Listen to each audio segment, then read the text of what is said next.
Salut tout le monde, donc aujourd'hui on va faire des mesures sur le moteur. Donc j'ai fait un petit plan ici sur le tableau et je vais vous montrer les points de mesure, je vais vous montrer à l'oscilloscope et le but de cette vidéo c'est bien montrer qu'on a des excédents d'énergie et que mon moteur, bien entendu, j'insiste encore et encore, que le moteur lui fonctionne grâce à un principe que j'ai découvert depuis quelques années. J'ai mis beaucoup de temps pour maîtriser ce phénomène. Aujourd'hui, je le maîtrise. Je l'ai fait sur un moteur linéaire, je l'ai fait sur un moteur rotatif qui est beaucoup plus efficace. Là, pour l'instant, c'est un peu fait à l'arrache, mais de toute façon, là, ces prochains jours, je vais tout mettre sur un rack en profilé pour que tout soit bien avec les points de mesure, tout bien. Si des gens qui veulent critiquer, si des gens disent ce n'est pas possible, si plein de gens disent non, les excédents d'énergie, ce n'est pas possible, je vous invite ici à venir. Si vous n'avez pas confiance en mes appareils de mesure, je vous invite à venir avec vos propres appareils de mesure. Et je terminerai sur une chose, un ami qui m'a dit ça, il m'a dit on voit les qualités d'un maçon quand il est au pied du mur. Donc, tous ceux qui parlent et tous ceux qui disent non, c'est pas possible d'avoir des excédents d'énergie, je vous invite à venir.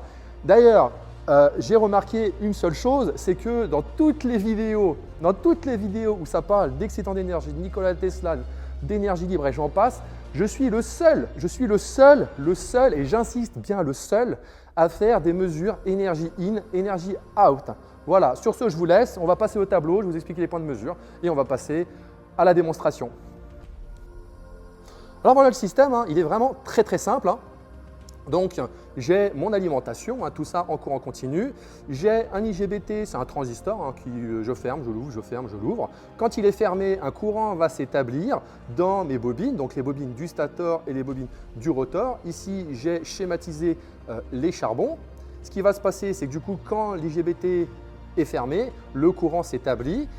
L'énergie magnétique va en fait monter. Il va y avoir des pertes résistives. Et ce qu'on va faire à l'oscilloscope, c'est qu'on va pouvoir mesurer grâce à une sonde de courant et une sonde de tension à l'oscilloscope là-bas, on va pouvoir mesurer l'énergie qu'on appelle de notre alimentation et on va pouvoir connaître aussi l'énergie dissipée dans les résistances de des fils de nos bobinages. Entre les deux, vu qu'on a un champ magnétique que j'ai représenté en bleu ici et là, et il se passe quoi? Via les charbons, le moteur se met à tourner, d'accord? Donc moi, ce que je vais vous montrer, c'est que quand j'injecte un courant, d'accord, j'ai une certaine quantité d'énergie consommée à l'alimentation et cette quantité d'énergie prise à l'alimentation, elle est totalement dissipée par effet Joule dans la résistance de nos self, stator et rotor. Mais c'est là où j'insiste, c'est que finalement, si vous prenez, je ne sais pas, 400 joules en entrée et que vous avez 400 joules dissipés dans nos selfs, il est impossible de pouvoir allumer cette ampoule-là et il est impossible d'avoir le moteur qui produit un couple moteur sur le prototype. Donc, si certains ne sont pas d'accord, si certains ne sont pas d'accord et que tout de suite ils sont en mode oui, mais gna gna gna, je sais pas quoi, bougez vos fesses, venez mesurer, j'ai du matos si vous n'avez pas de matos. Il n'y a pas de souci, je leur fais appel à la communauté scientifique et j'en passe à tous ceux qui disent ce n'est pas possible. Alors oui, c'est sûr, on est sur les réseaux sociaux, il y a tout un tas de mecs farfelus qui promeuvent, oui, on a des excédents, etc. Venez, le labo est grand ouvert, vous pouvez venir ici, j'appelle la communauté scientifique, tous ceux qui disent que ce n'est pas possible, si vous voulez constater, venez. Donc, je vous présente le système. Alors, comme je vous l'ai dit, pour l'instant, c'est fait un peu, c'est fait en mode laboratoire. Je vais après, comme je vous ai dit, tout mettre sur un rack. Donc ici, on a une alimentation, un variateur, d'accord, un variateur de tension.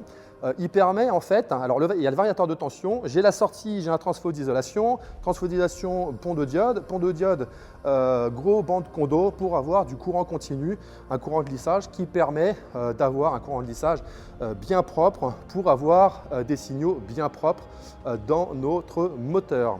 Il se passe quoi? Il se passe que finalement, tout est branché ici, tout est branché comme ce que je vous ai montré sur finalement le tableau. La sonde de courant, ici, on a gate, drain, source. Du coup, on est sur le drain. Ici, finalement, on peut voir qu'on est sur le drain de notre IGBT. Donc, bon, là, j'ai un peu d'électronique, j'ai des capteurs, enfin, j'ai un peu tout. Simplement, voilà, vous voyez, hein, c'est juste un petit IGBT. Hein. Bon, même si tout ça est gros, je vais le miniaturiser. Vraiment, voilà, parce que là, c'est de l'ancienne électronique que j'ai. Je vais tout passer à base de SP32, programmation, et voilà. Donc, ici, on a notre sonde de courant. Et au bord de notre bobine, ici, on a notre sonde de tension. Et tout ça est relié. Alors, j'ai pris hein, les BNC et les rallonges BNC. Et ici, on a notre oscilloscope. Donc, sur l'oscilloscope, là, on a tout est bien calibré, tout est bien, voilà, pour ceux qui douteraient. Au niveau des mesures, je vais analyse puissance. Donc, les sources, on a bien tension en violette, chaîne 3, courant, chaîne 1, et le tout. Quand on a l'écran, vous allez voir, on a des valeurs. Alors, je vais peut-être me mettre là. On a tout un tas de valeurs. Et nous, la valeur qui nous intéresse ici, c'est la puissance réelle.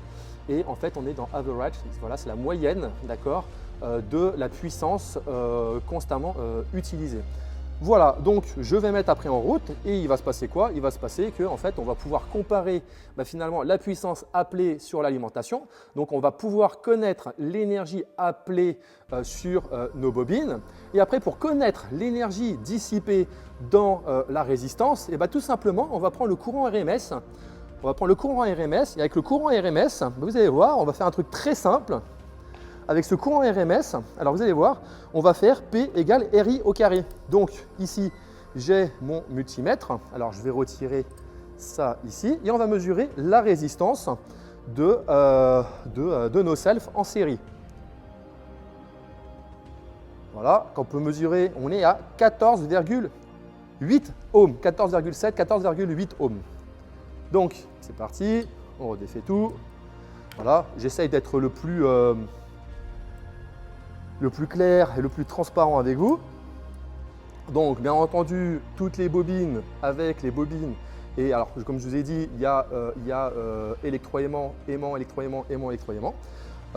Tout ça, c'est bobiné d'une façon un peu particulière. De toute façon, je vous ai dit, je vous ferai une vidéo sur les bobines bifilières. Donc voilà. Donc, il y a aussi pas mal de pertes, hein, naturellement, mais tout ça, je reviendrai sur ça par la suite. Donc, écoutez, on est pas mal. Il se passe quoi? Il se passe que j'ai mon moteur bleu qui permet de lancer le moteur. Une fois que le moteur est lancé, ce que je vais faire, c'est que je vais injecter justement la puissance, je vais monter, et la puissance qui va être appelée par mon moteur ici, on va pouvoir la visualiser à l'oscilloscope. Voilà, tout est réglé, tout est calibré. Ah oui, et il y a aussi quelque chose que j'ai oublié, c'est la petite ampoule ici. Bon, ça, c'est des ampoules. Voilà, c'est des ampoules à incandescence, voilà, 100 watts chacune. Donc, on est à peu près à 10 watts et à 10 watts, donc 20 watts de consommation que vous allez voir. Et vous allez voir, allez, c'est parti. Je vais essayer de tout mettre en place et c'est parti. Alors voilà, la sonde de courant, tout est allumé. La sonde de tension, tout est bon. Donc, ce que je vais faire, c'est que je vais lancer le moteur. Hop, le moteur, hop, lancé à la main. Donc, il va prendre de la vitesse. Il prend de la vitesse, il prend de la vitesse, il prend de la vitesse. C'est parfait. Voilà, nickel. Alors, je vais éteindre pour l'instant l'écran. Voilà. Donc, ce qui va se passer, c'est que moi, ce que je vais faire, alors, j'ai qu'une main, donc je vais essayer d'être rapide, c'est que je vais arrêter le moteur d'assistance. Il va avoir de l'inertie. Et juste avant que le moteur s'arrête, je vais en fait mettre le set électronique. Ok, donc on va aller vite. Allez. Voilà. Donc on peut voir les signaux ici. On peut voir l'ampoule. Donc je monte, je monte, je monte. Voilà, je monte au niveau de la puissance. Donc le moteur va prendre une certaine vitesse. Le moteur prend une certaine vitesse. On va attendre qu'il se stabilise.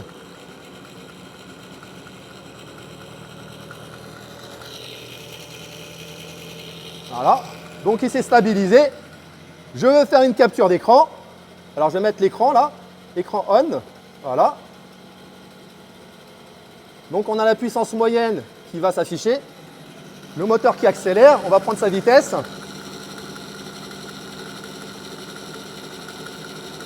« 750 tours minute. Donc on a la puissance moyenne qui s'est affichée là. On est à peu près, ça va monter. Hein.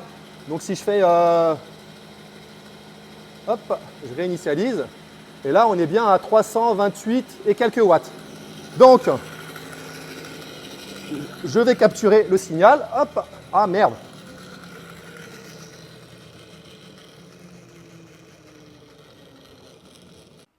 Alors voilà, après de dur labeur, non je déconne, ça a été très simple, j'ai juste remplacé les IGBT par des 3000 volts parce que ceux que j'avais étaient un peu courts en tension et finalement tout refonctionne, donc c'est reparti pour la démonstration. Vous avez pu voir que le moteur tournait, là je vais repartir faire le bilan d'énergie tout de suite. Alors bien entendu, hein, comme vous pouvez voir, hein, quand il y a de la R&D, il y a des aléas. Donc oui, comme vous pouvez voir, hein, j'ai rajouté des diodes transil, j'ai changé l'IGBT par un 3000 volts, j'ai ma diode ici, voilà. Donc tout est bon. Allez, c'est parti. Je vais lancer le moteur à la main, c'est bon, il est lancé. La sonde de courant, on l'allume, nickel. Donc on peut toujours voir la tension, parfait. Donc mesure, analyse, puissance, parfait. Voilà, nickel. Je rallumerai l'écran quand on fera la capture. Donc ça va être rapide, comme toujours, il faut que je coupe le moteur d'assistance. La roue a une certaine inertie. Bien entendu, je ne peux pas la lancer à la main, l'inertie hein, normale. Et je vais monter la tension et en espérant que là, ce coup-ci, ça ne claque pas. Allez, c'est parti. On peut voir, c'est reparti, les signaux. Quand tu veux. C'est parti. Allez, nickel. Voilà. On va attendre que le moteur se stabilise. On regarde les valeurs. Voilà, ça va se stabiliser. J'espère que les diodes, tout va bien tenir. Espérons. Croisons. Voilà. Donc on va regarder la vitesse, on est à combien? On est à 600. Je vais réduire un peu. Je réduis un peu parce que là, voilà, parfait. Le moteur est stabilisé. Je fais la capture d'écran. Ah non, le moteur ralentit un peu. Normal, le moteur ralentit un peu. Il va se stabiliser. Il se stabilise. Nickel, il est stabilisé. Je fais l'écran.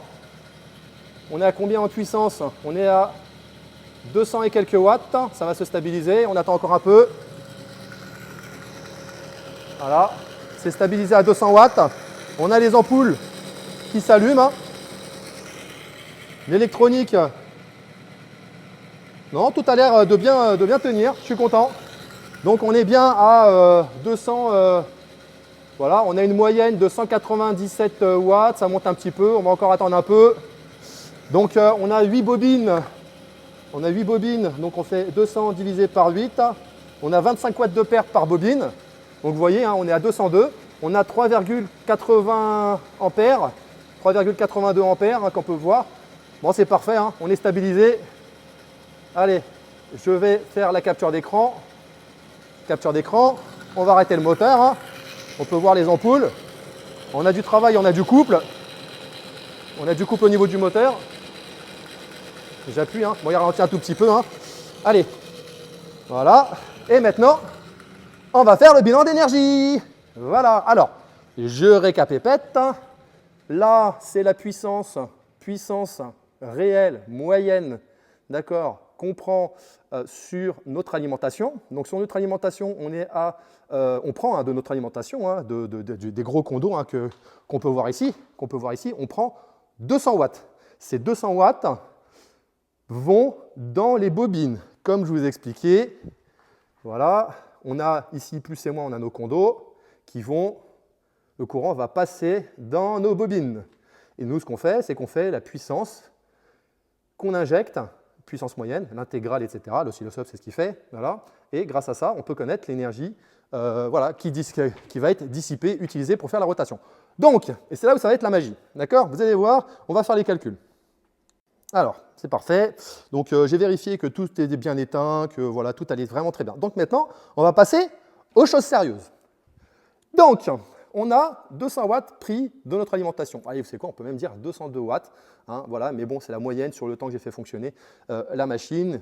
L'oscilloscope, lui, il a bien géré tout ça. Alors, il prend la phase, il prend tout, la moyenne, vraiment tout ce qu'il faut. Donc, maintenant, on va faire un truc qui est très simple. On a un courant moyen de 3,82 ampères. Très bien, 3,82 ampères qui passe dans une résistance de 14,8 ohms. On l'a fait, on l'a mesuré, tout est bon. J'ai mesuré, comme je vous ai dit tout à l'heure, on a mesuré avec le multimètre la résistance, etc.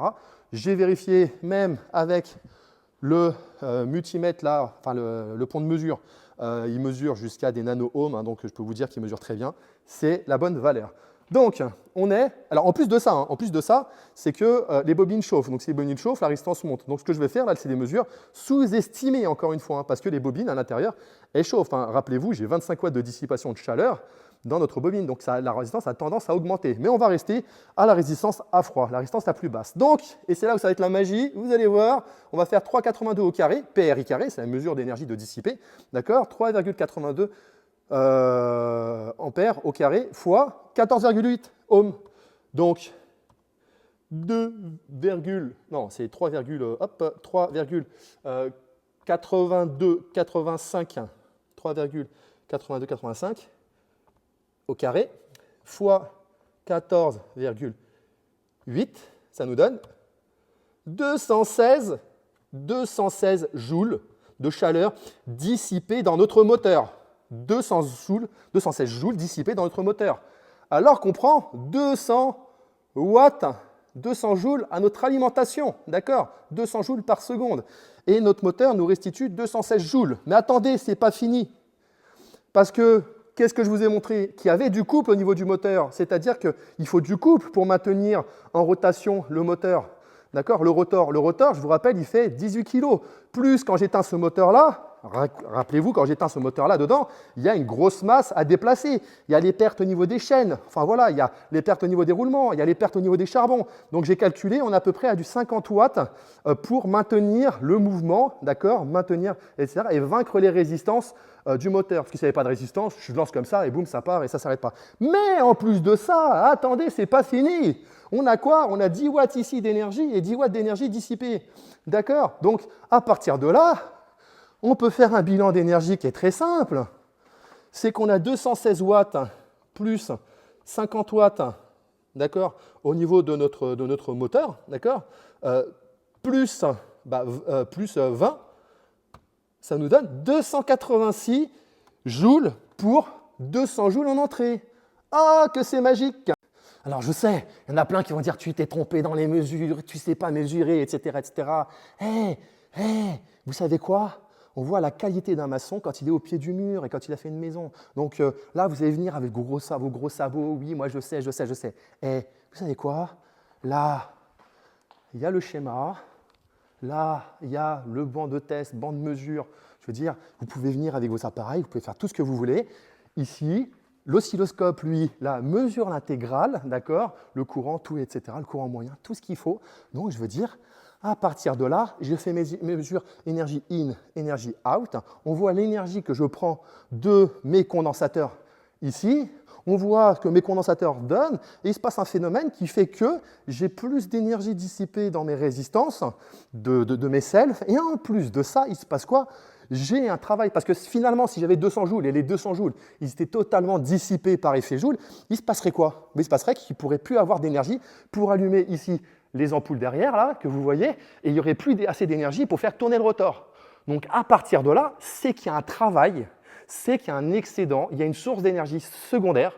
D'accord? Ce n'est pas mon travail d'identifier la source d'énergie secondaire, bien que vous doutez, j'ai des fortes intuitions, hein, c'est ce qui m'a amené d'ailleurs à réussir ça. Mais voilà, aujourd'hui, je fais appel à vous, je fais appel à la communauté scientifique, partagez, likez, etc., commentez.